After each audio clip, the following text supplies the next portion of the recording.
یہ ایک سچا واقعہ ہے جو میرے دوست کی بیوی کے ساتھ پیش آیا۔ وہ بتاتی ہیں کہ شادی کے بعد 5 سال میں گاؤں نہیں گئی۔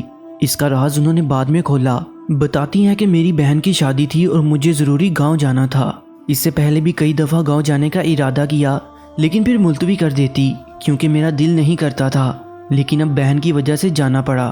جب وہاں پہنچی تو وہاں ایک رونق لگ گئی۔ اگلی صبح رشتہ داروں سے ملنے نکلی تو راستے میں کسی نے میری چادر پکڑ لی پیچھے سے۔ پیچھے مڑ کر دیکھا تو میرے سامنے ایک فقیرنی کھڑی تھی جس کا میلا لباس، خشک ہونٹ، گندے بال تھے۔ اس کو دیکھ کر مجھے ایک جھٹکا لگا کہ یہ تو وہ تھی جس کے حسن پر پورے گاؤں کے لڑکے فدا تھے، جس کے سر سے کبھی دوپٹہ نہیں اترا تھا، مگر آج وہ دوپٹے سے بے نیاز کھڑی تھی۔ میں اسے پورے 5 سال بعد دیکھ رہی تھی۔ وہ میری بہترین دوست سیما تھی جس سے میری 17 سال پرانی دوستی تھی، جس کے بغیر میرا اور میرے بغیر اس کا نہ دل لگتا تھا اور نہ وقت گزرتا تھا، جس کی وجہ سے میری بڑی بہن میرے سے چڑھتی تھی کہ مجھے لگتا ہے کہ میری جگہ اس نے لے لی ہے، اور کہتی تھی کہ تم میری کم اور اس کی سگی بہن زیادہ ہے۔ سیما ہمارے گھر کا ایک فرد تھی۔ جب ہم بڑے ہوئے تو ہماری شادی کی باتیں چلنے لگیں، لیکن وہ بہت گھبراتی اور فکر مند تھی کیونکہ وہ چاہتی تھی کہ ہماری شادی ایک ہی گھر میں ہو۔ وہ شادی کر کے کہیں مجھ سے دور نہیں جانا چاہتی تھی۔ ایک بار ایک شادی میں ہم لوگ شریک تھے تو ایک خاتون ہمارے پاس آ کر ہمارے نام پتے پوچھنے لگی۔ میں نے اس بات کو زیادہ اہمیت نہیں دی، مگر کچھ دنوں بعد وہ خاتون اپنے دونوں بیٹوں کا ہمارے لیے رشتہ لے کر آ گئی، بڑے بھائی کا میرے لیے اور چھوٹے بھائی کا سیما کے لیے۔ میرے گھر والوں کو رشتہ بہت پسند آیا اور انہوں نے ہاں کر دی۔ سیما کے گھر والوں کی طرف سے بھی ہاں ہو گئی۔ شادی کے دن قریب آ گئے۔ میری بڑی بہن نے مجھے سمجھایا تھا کہ اب تمہارے سیما کے ساتھ 2 رشتے ہیں، دیورانی جٹھانی کا رشتہ جو نہایت نازک رشتہ ہے۔ اب تم لوگ ایک ساتھ رہو گے، تم دونوں کو ہر بات میں بہت برداشت سے کام لینا ہوگا۔ میں نے بہن کو کہا کہ ایسا کچھ نہیں ہوگا جو آپ سوچ رہی ہیں۔ میرا اور سیما کا ساتھ بہنوں جیسا ہے۔ ہمارا تو سالوں کا ارمان پورا ہو رہا ہے۔ ہم دیورانی جٹھانی بعد میں ہیں، دوست پہلے ہیں۔ میں اور سیما شادی کر کے اس گھر میں پہنچ گئیں۔ زندگی بہت خوبصورت ہو گئی تھی۔ شادی کے 1 سال بعد میری گود میں میرا بیٹا اور سیمی کی گود میں اس کا بیٹا آ گیا۔ میرے میاں کی نوکری شہر میں لگ گئی تھی۔ وہ پڑھے لکھے تھے، اس لیے ان کو شہر میں ہی نوکری ملی تھی۔ وہ ضد کر رہے تھے کہ میں اور میرا بیٹا ان کے ساتھ شہر چلیں، جبکہ میرا دل کسی صورت شہر جانے کے لیے راضی نہیں تھا۔ آخر میرے شوہر شہر چلے گئے۔ جب وہ آتے تو خوب سارے تحفے لاتے۔ میری ایک بیٹی بھی ہو گئی۔ میرا بیٹا 4 سال کا ہو گیا تھا۔ جس گھر میں ہم رہتے تھے اس گھر کے درمیان میں ایک چھوٹی سی دیوار تھی۔ ایک حصے میں اور ایک میں سیما رہتی تھی۔ یہ حصے تو بس نام کے تھے، ورنہ ہم اکٹھے ہی رہتے تھے۔ میں دوبارہ امید سے ہو گئی تھی، مگر سیمی کے ہاں ایک بیٹے کے بعد دوبارہ اولاد نہیں ہوئی۔ اس بار میرے شوہر نے ضد پکڑ لی کہ تم میرے ساتھ شہر چلو، یہاں اکیلی کیسے رہو گی، اور بڑے بیٹے کا داخلہ بھی سکول میں کروانا ہے۔ میرے سارے سسرال والوں نے بھی کہا کہ وہ ٹھیک کہہ رہا ہے، ناشکری مت کرو۔ سب کے سمجھانے پر مجھے مجبوراً ماننا پڑا، مگر میں دل سے خوش نہیں تھی۔ طے یہ پایا کہ میں ولادت کے بعد شہر چلی جاؤں گی۔ جس دن یہ فیصلہ ہوا اس دن سیما میرے پاس آئی اور اداسی سے بولی کہ تم چلی جاؤ گی تو میرا دل کیسے لگے گا۔ میں نے اس کا ہاتھ پکڑ کے اس کو سمجھاتے ہوئے کہا کہ انہوں نے وعدہ کیا ہے کہ وہ ہر مہینے مجھے تم سے ملوانے آتے رہیں گے۔ اس نے کہا میں تم کو بہت یاد کروں گی۔ میں نے کہا کہ شہر کون سا دور ہے، تم مجھ سے آ جایا کرنا ملنے، میں بھی آ جایا کروں گی۔ پھر وہ میرے گلے لگی۔ ہم دونوں بہت اداس تھے۔ کچھ وقت گزرا، میرے ہاں میرے چھوٹے بیٹے کی ولادت ہوئی۔ سرخ سفید بڑی بڑی آنکھوں والا بچہ سب کو بہت پیارا تھا۔ میرے شوہر نے کہا تم نہیں جانتی تم نے مجھے بہت بڑا تحفہ دیا ہے، اس بار تیار رہنا، میں آؤں گا تو تم میرے پاس شہر چلنا۔ ان کو 2 مہینے بعد آنا تھا۔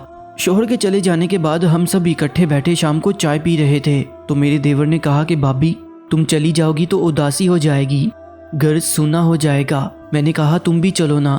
وہ بولا میں کیا کروں گا جا کر، مجھے کوئی کام تو آتا نہیں، کم از کم یہاں زمین پہ کام کر کے بیوی بچوں کے لیے 2 وقت کی روٹی کما لیتا ہوں۔ سیمی بالکل سر جھکائے چپ گمسم بیٹھی تھی۔ میرا دل عجیب ہو گیا، مگر میں بھی مجبور تھی۔ شوہر کے ہاتھوں اور بچوں کے مستقبل کا سوال تھا۔ کچھ دنوں بعد میری طبیعت میں بے چینی شروع ہو گئی۔ میری طبیعت میں بوجھل پن آ گیا، مزاج چڑچڑا پن ہو گیا، بلا وجہ بچوں پر غصہ آ جاتا۔ سب سے چھوٹے بیٹے کی طبیعت بھی خراب تھی، وہ بھی بہت روتا تھا۔ سیمی نے کہا کہ اس کے پیٹ میں درد نہ ہو۔ ہم دونوں اس کو ڈاکٹر کے پاس کلینک میں لے گئے۔ ڈاکٹر نے اس کو دوائیاں دے دی۔ اس کو تھوڑا سا آرام آیا، لیکن رات کو پھر اس نے رونا شروع کر دیا۔ میں، سیمی اور میرے دیور ہم سب اس کو چپ کراتے کراتے تھک گئے، لیکن وہ چپ ہونے کا نام نہیں لے رہا تھا۔ سمجھ میں نہیں آ رہا تھا یہ کیوں اتنا روتا ہے، کہ پہلے تو کبھی ایسا نہیں ہوا۔ وہ اب کچھ کمزور بھی ہو گیا تھا۔ ہم دوبارہ اسے ڈاکٹر کے پاس لے گئے۔ ڈاکٹر نے کہا میں کچھ دوائیاں دے رہا ہوں، اسے فرق آ جائے گا۔ ان دواؤں سے بچے کو کافی آرام آیا تو ہمیں سکون ملا، لیکن ابھی 2 ہی دن گزرے تھے کہ اس کو تیز بخار چڑھ گیا۔ میں بری طرح گھبرا گئی۔ اس کا سفید رنگ نیلے رنگ میں تبدیل ہونا شروع ہو گیا۔ میں اور سیمی اس کو ڈاکٹر کے پاس لے کر بھاگے، لیکن اس کو آرام نہیں آیا۔ میں نے پریشان ہو کے شوہر کو فون کر دیا۔ وہ بھی شہر سے گاؤں کے لیے روانہ ہو گئے۔ انہوں نے کہا تم تیار رہو، ہم اس کو شہر لے آئیں گے، شہر اس کو کسی اچھے ڈاکٹر کو دکھائیں گے۔ میرا رو رو کے برا حال تھا۔ میرا صحت مند بچہ دنوں میں سوکھ گیا تھا۔ اگلی صبح شوہر نے پہنچ جانا تھا، لیکن جب اگلی صبح وہ آئے تو میرا بیٹا اس دنیا سے منہ موڑ کے بہت دور جا چکا تھا۔ فجر کے وقت اس نے میرے ہاتھوں میں دم توڑ دیا تھا۔ میں سکتے کی حالت میں بیٹھی تھی۔ میرے شوہر کا غم سے الگ برا حال تھا۔ میرے اوپر قیامت گزر گئی تھی۔ اس کی موت کے 15-20 دن تک میں غم سے نڈال بستر پر پڑی رہی۔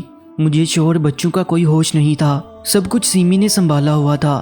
ابھی بیٹے کا صدمہ کم نہیں ہوا تھا کہ میری امی جان بھی اس دنیا سے چلی گئیں۔ میں بالکل ٹوٹ کے رہ گئی۔ میرے شوہر کو دفتر سے فون آ گیا، ان کا شہر جانا ضروری تھا۔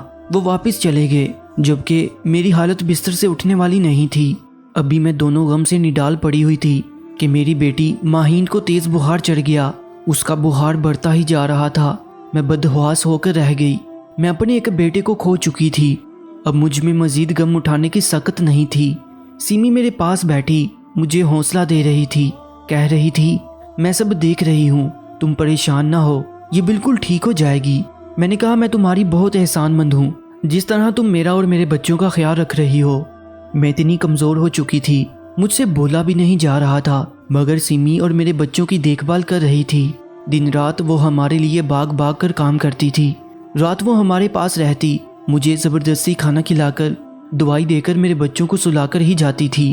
ایک دن آدھی رات کو پیاس کی شدت سے میری آنکھ کھلی، مگر میری اتنی ہمت نہیں تھی کہ میں بستر سے اٹھ سکوں۔ میرے کمرے کا دروازہ کھلا ہوا تھا۔ میری نظر کمرے سے باہر گئی، جہاں مجھے کسی کا سایہ نظر آیا۔ میرے کمرے سے باہر صحن نظر آتا تھا۔ وہ سایہ جھکا ہوا میرے صحن کی مٹی کھود رہا تھا۔ میں غنودگی کمزوری میں یہ سب دیکھ رہی تھی، اور یہ سب دیکھتے ہی دیکھتے میں دوبارہ سو گئی۔ صبح جب میری آنکھ کھلی تو وقت پر نگاہ پڑتے میں دنگ رہ گئی۔ دوپہر کے 3 بجے تھے۔ میں نے سوچا کیا میں اتنی دیر سوتی رہی ہوں؟ میں نے اپنے برابر لیٹے اپنے دونوں بچوں کو دیکھا جو بے خبر سو رہے تھے۔ میری بیٹی ماہین کو ابھی بھی بخار تھا، اس لیے سیما نے بھی مجھے نہیں جگایا۔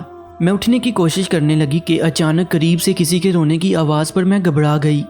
پیارے دوستو، اس سٹوری کا نیکسٹ پارٹ دیکھنے کے لیے اسکرین پر دکھائی دینے والی ویڈیو پر کلک کریں۔ آپ کی سپورٹ کا بہت بہت شکریہ۔ اس ویڈیو کو مکمل دیکھنے کے لیے اسکرین پر دکھنے والی ویڈیو کے اوپر کلک کریں۔ انشاءاللہ ملتے ہیں ایک اور سبق آموز کہانی کے ساتھ۔ مجھے دیجیے اجازت، اللہ نگہبان۔